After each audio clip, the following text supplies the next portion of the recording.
Africa is rising.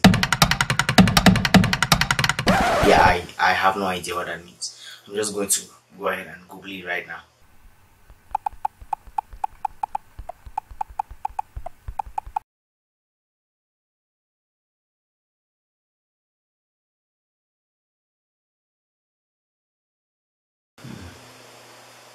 I think I have an idea what that means right now. Of course, you'll be able to recognize a joke when you see one. So after collaborating with our friend here, Abubakar Barry from Sierra Leone, we saw that there was so much treasure, so much talent, so much potential in young Sierra Leonean youths, which is why we decided to reach out to another Sierra Leonean youth to come on the platform and collaborate with us and share his own experience with us. Thank you very much for joining us again once more on today's episode of Collaborations.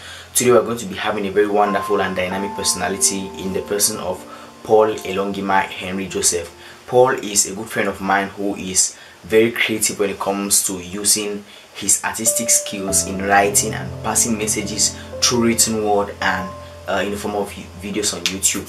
Paul is also a very enthusiastic and determined young African leader who is studying at African Leadership University, and he has devoted so much time and effort in seeing that his community and his continent thrives through the challenges that he's currently going through. So we're very excited when we invited Paul and he was able to accept our invitation and join us on today's collaborations, and we have a series of questions for him to answer, just as we always do, to extract this wonderful potential from these human beings so that we can be able to use them as individuals also and apply them to practically solve problems in our society. So without further ado, let's have Paul right now. Hello my people, how are you doing? I hope you all are safe from this COVID-19. Of course, I know you will be safe. Today I'm here to collab a video with my brother, a brother who has been an inspiration and motivation, a brother who stands for transformation for the youths. A man called Titus, he's from Cameoon, and he sent me like 8 questions that I'll be answering today. Titus. Anyways, let's go straight to it. Introduce yourself. Titus. Anyways, my name is Paul Elongima Joseph. Those are my few names, and I'm a student at the African Leadership University in Rwanda.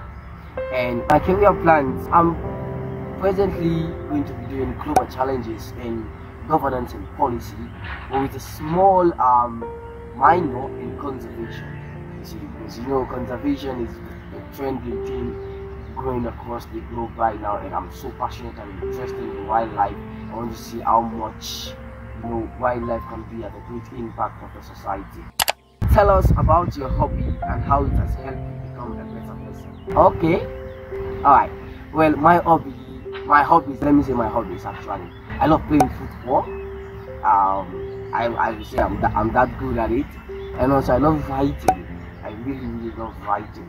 Understand? I write poems, I write articles. I'm even the verge of writing a book now. You understand how it has made me a better person. You see, let's say for instance in terms of football. I love football, right? And football is one of the things that have made me to be more socialized, like get to know more people. It's a game of fun. It's so fun. It brings people together. And in terms of my writing skill, I forgot to mention that I'm a poet. I write poems. A very inspirational poems, motivational poems that will keep you going. These are poems that I wrote to make you be more motivated, more inspired to do things that people think you cannot do. And I also stand for it. I believe in it so much. And don't forget, one more thing, I have a channel. I just started my poetry videos, and I just have a channel. Just go to the YouTube and just type Apostolistic Poet and then subscribe and wait for your own inspiration. More poems are coming. So what is the most important thing you have learned as an ALE student?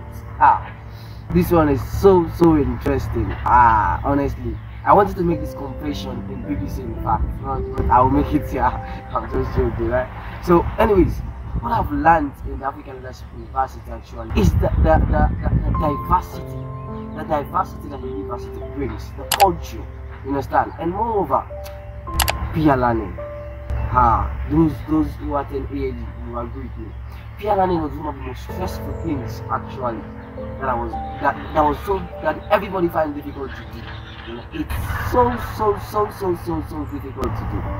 Learning with peers. Because back in my home when I was doing my law, like I read all my books and all, I do my Cameoon. But in LU, you need to be your brother's keeper. Peer learning, and it's so good because it helps you to be a good team player. It helps you to move people forward. There are people who are slow, people who are fast. So peer learning helps you to be able to collaborate. You understand? Togetherness, it brings oneness together. Because you know, if one person fails, you don't fail. So you show that love. It brings more love, and it's really helped me. It has really helped me. So I really appreciate ALU for that peer learning strategies and skills that you have learned. How can young Africans turn their hobbies into streams for change and inspiration to other youths? Okay. It's obvious. For me, I see hobby as a status quo, right? A status quo wherein people start from. It's something that you do. Like me, I love writing, just like I said earlier. I love writing, you get. And that's my writing. I don't just keep it to myself, you understand? I have been doing motivational speeches, you understand? Inspirational speeches. I'm writing poems, sending out to youth, inspiring them. These are words that I send out that will make you have life.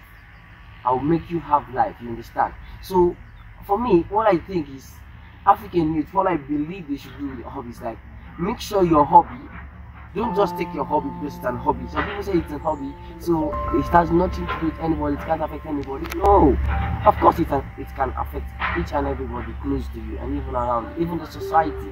Understand? So what I believe is, what I want to advise African youth is that I want you to grab your hobbies. Understand? If you love football, football can inspire people. If you love writing, writing can inspire people. People love cooking, it's an hobby. Your cooking can inspire somebody, you understand, and change the stream of somebody. So I'm going to say, just grab onto your hobby, make use of it. Use that hobby to change the society, to change the life of many youths. And to God, I'm telling you, we will not be the same as youths again. For this century, some people used to say youths are the future leaders, but I used to decline that. I used to differ that statement. Youths are not the future leaders of tomorrow. Youths are the leaders today. It is now. Africa youths, we are not the future, we are now. We are the change makers now. We are the leaders of now, not tomorrow. It is now. So youth, grab onto your hobbies and inspire someone. Okay. Titus, you really got me on this one. You really got me. And it says, estimate in your own terms the vitality of African youth. In my terms, anyways, the question limits me to talk on African youth, but I believe in youth in general. My perspective on you, the importance of youth. Youth are the people that should take leadership now. Youth are important in every society, no matter how small that society is.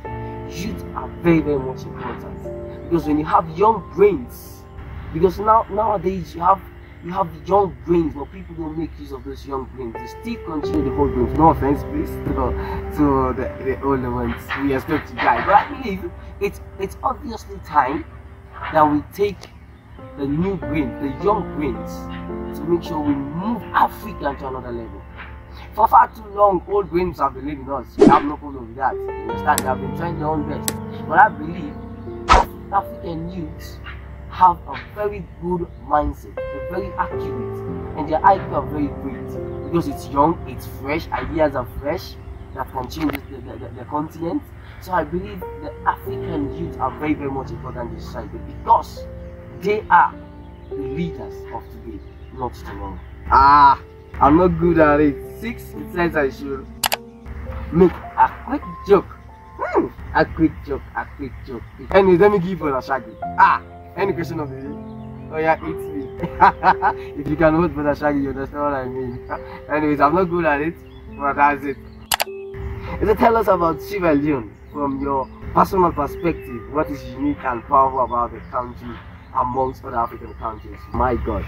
You see, I always used to say, even when I give speeches, I always used to say, I'm from the west coast of Africa, in a small, beautiful country called Sierra Leone, the Lion Mountain. So, one thing that is obvious, if you ask many African people and even Westerners, they will tell you, one thing that is very, very much unique about Sierra Leone is our natural harbor. Our natural harbor makes us very unique. Another thing, I'll give you serious. Another thing is that the Sierra Leonean people are very friendly, very, very accommodating. They accommodate people as if we don't even know what the word stranger is. Understand? For us, everybody is just equal. Everybody is just the same. We don't even know what stranger, you're a stranger or you're a foreigner. We accept everybody the way you are. We take people the way you are. We love people. We accommodate people. You understand? And more, the last one, we are very unique. It's our language, our local language, which is called Creole. You understand? Let me just say a little bit of it, right? So, what's your name? What's your name? How you doing? That's Creole. That's Creole. So it's many white people speak it. So Sierra Leone is very unique in these different ways. I think we are coming to the end of the video. Do you think that religion has brought together or divide African youth? I'll start by saying my own perspective about religion, okay? For me, personally, I always used to say this. I'm not bounded by religion, okay? I'm not bounded by religion. Of course, people say, my name is Paul, I'm a Christian. Yeah, I'm a Christian. But sometimes I go to mosque. I'm not that bounded. You understand? Religion is a belief. It's a belief. So many times people have been like saying, because you're a Christian, you're married a Muslim. No. And I believe for my country, my God, my country is very religious tolerant. We have two major religions actually, the Christians and the Muslims. We respect each and every religion. And we married each other. It doesn't because you're a Muslim, you don't marry, no. So for me, I believe, because in my society that I'm coming from, I believe that religion brought us together more. It has brought us together more because we have accepted it, that religion is a belief. So that's what I always say. People that fight for religion, being Christian or Muslim, I don't really know, they don't know the concept of the belief we have in the first place. But for me, my society I came from is that we believe in the concept of religion. It's that you are not bounded by religion. It's not a taboo because you're a Christian you should not go to the mosque. No. It's not a taboo because you're a Muslim you can't go to church. No, it's not. So for me, my perspective is that it has brought us more together than it has divided us. Yeah, I think that was my last question. So I want to say a very big thank you to my brother, my friend, a man that is so much passionate about youth. I love him. I love his energy so much for that. And I want to thank you very much for hosting me in this your wonderful collab video. I'm so humble and blessed. I just pray we continue to get this connection to drive and change the lives of many youths in the world, in the globe. Understand? But before I go, don't forget, make sure you click on that subscription bell, and also don't forget to press the notification button so that for any time Titus posts the video you will get it. And one more thing I mentioned earlier, please let's try to support when you want to get inspiration, you want to get motivated by words, by poetry. Just go to Apostolistic Point and subscribe to my channel. There is more and more video coming, more inspirational video coming for you so that you get inspired. I want to say thank you so much, Titus, and I hope to get more of this platform again. I thank you. Stay blessed and stay safe. Alright, so at this point I'm really impressed by how much the intellectual Sierra Leonean youths have expressed so far. You know, somehow there's a part of me that wishes at this point that I was Sierra Leonean. Of course, there's a part of me that always wishes I was Tanzanian or Ghanaian or Rwandan, or you know, just be Africa in general, because African youths are a great set of people, and just being African is already a privilege. So if you've been watching the collaboration so far, I've collaborated with a Tanzanian, with a Ghanaian, with a Rwandan, with a Kenyan, and I'm going down towards the south of Africa to collaborate with somebody from Swaziland. And all these collaborations are causing us, or me, to have a brighter and more wonderful view of the continent of Africa. So thank you once more, Paul, for joining us on this episode of collaboration. We appreciate you being so selfless and being so investive in seeing that African youth are actually inspired to the point that they can take substantial change in their continent. Thank you so much for watching. If you are made to this point in the video, make sure you leave a like on this video because we have put a lot of work into making this available out there for you. And if you feel that you want to get connected with us, you can go ahead and subscribe to the channel, which we will really appreciate. Click the bell button right next to that button because when you do that, you're going to be able to receive new videos each time we upload. Thank you very much and have a nice day.